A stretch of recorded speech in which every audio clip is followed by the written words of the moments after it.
Hi everyone, welcome to my green closet. So you might be wondering why I'm doing another room tour when my house tour was less than a year ago. So before we jump into it, I want to give you a bit of a backstory about my experience with Montessori. When I set up my daughter's room, I did it in the very traditional kind of nursery way with the crib and the change mat and the glider, and it never even crossed my mind that there could be a different way to approach a baby's bedroom.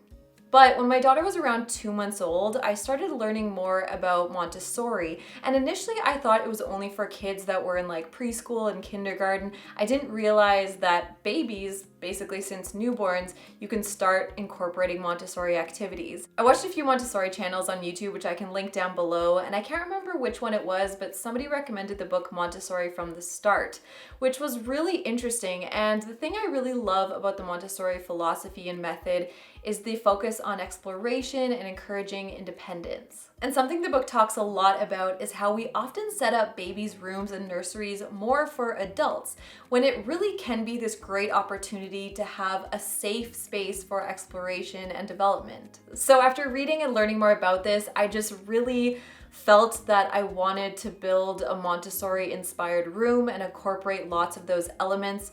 So we ended up completely redoing my daughter's room. So now let's take a look at the room makeover.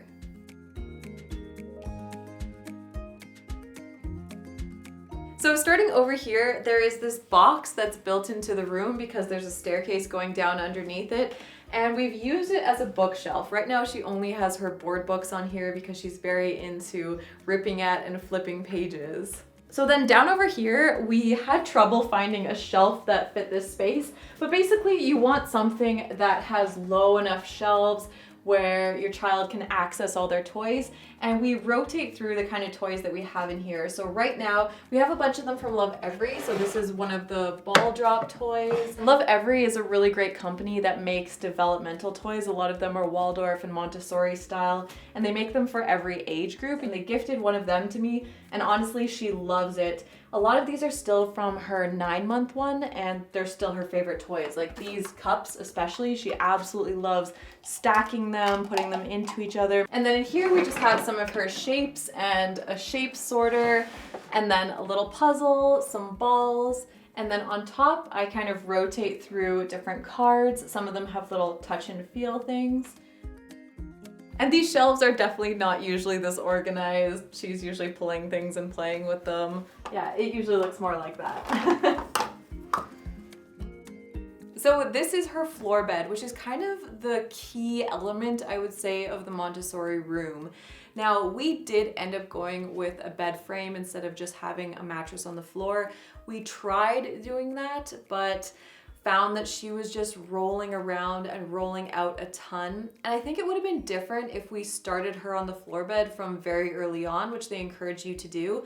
But we tried moving her into the floor bed, I think around like 6 or 7 months. And so she was already rolling and moving around a lot. So we decided to get this bed frame. This is the Ikea Kura bed frame, and there is a Montessori hack for it where you can move the platform down from this level all the way to the ground. So you have this little doorway that they can crawl through.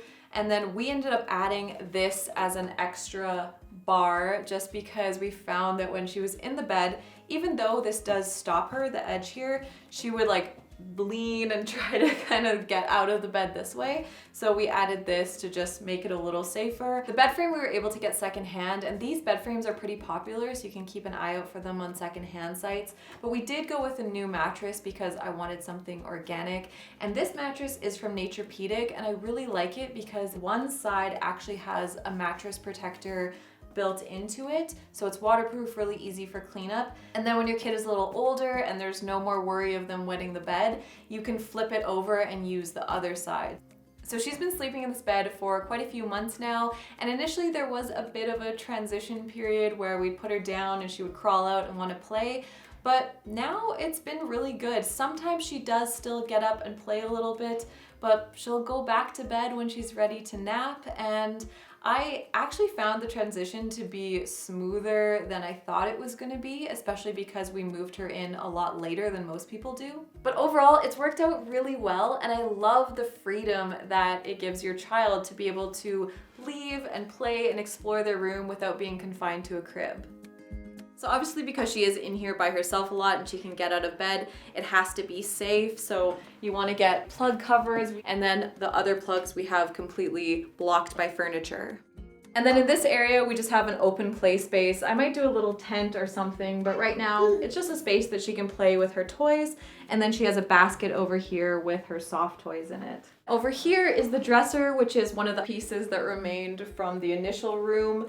And we have her clothes up top. In the middle, I store some of her toys and extra things, and we rotate through her toys. So every week I put some toys away and then bring them back out, which just keeps her interested in them. I found that that works really well. And then we just have some bedding and her sleep sacks.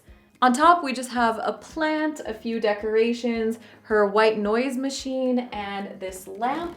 And then we also have a remote which controls the light and a fan, and when she's a bit older, I will move the switch for the light, probably attach it onto the side here so she can turn the lights on and off herself. I might put a little clothes rack that we can hang her clothes on and she can pick out her own outfits, but we're not there yet. And then on the side of the dresser is just a little mirror where she can look at herself. So we do have two cameras, one above the bed that we can see when she's sleeping, if she leaves the bed, and then we have another one in the corner here that lets us see the whole room. And because she is in here oftentimes by herself, we just want to make sure she's doing okay. Thank you. And it's also good to know that if she gets up during her nap, we know where she is, if she's fallen asleep right in front of the door, if she's playing with her toys, and just what's going on. We also ended up getting another rug for this room because we found, especially in winter, the floors were pretty cold and she's obviously spending a lot of time on the floor, playing, crawling around, and occasionally will sleep a bit on the floor. So we wanted to get a nice, thick, soft rug. We have blackout blinds to make the room really dark during naps. And then I also use these curtains, which helps with drafts and making it extra dark. And one thing that I want to touch on, if you saw my other videos about setting up and decorating our house, is we tried to source things secondhand as much as possible, which of course has a ton of benefits on your budget and being really sustainable. But something else that's amazing about it is that when we did decide that we needed to change a lot of things and a lot of the pieces that we had weren't really safe or appropriate for her room, we were able to sell those or pass them on, and there wasn't that guilt of having bought something new that didn't end up working out. And that is another great benefit to shopping secondhand, is we didn't really lose money getting rid of those pieces. So I hope you guys enjoyed seeing the new room, and I also want to be clear that I am not an expert on the Montessori method. I've just been reading and learning bits about it and incorporating the pieces and ideas that I think will work best for us. I would love to hear your thoughts on the room, and if you incorporate any of the Montessori method or activities into your and your kids' life, I would love to hear more about that. I'm trying to learn as much as possible, or if you have any resources to share, please include those in the comments.